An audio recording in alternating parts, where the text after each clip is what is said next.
परिषदेच्या निकालानंतर काँग्रेसच्या प्रज्ञा सातव काय म्हणाल्या, त्यांनी काय प्रतिक्रिया दिली पाहूया. खूपच आनंदाचा क्षण आहे आज आणि या क्षणी खरं पाहिलं तर एका डोळ्यात आसू आणि एका डोळ्यात हसू अशी परिस्थिती आहे.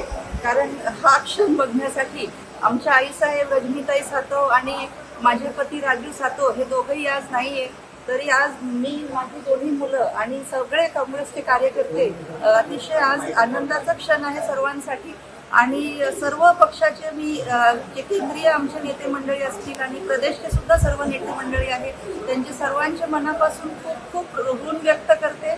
आणि त्याचबरोबर माझे सर्व जे मतदार बंधू आहे, माझे सहकारी सर्व आमदार बांधव आहेत आणि भगिनी आहेत, आणि त्यांनी सगळ्यांनी त्यांच्या या लाडक्या बहिणीला जो आशीर्वाद दिला आहे त्याबद्दल मी सर्वांच्या मनापासून खूप खूप आभार व्यक्त करते.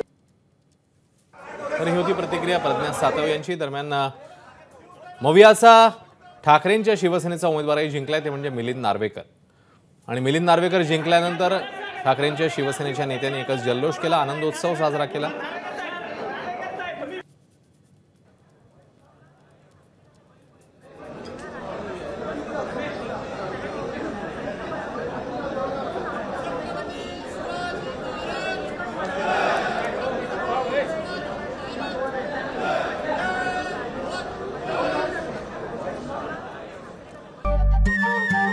नमस्कार. मन सुद्धा तुझं ही वेगळ्याच प्रकारची मालिका तुम्हा सगळ्यांना खूप आवडली होती. याचा दुसरा सीझन कधी येणार अशी विचारणा झाली. प्रतीक्षा संपली आहे मित्रांनो. येतोय मन सुद्धा तुझाचा दुसरा सीझन. होई मन सुद्धा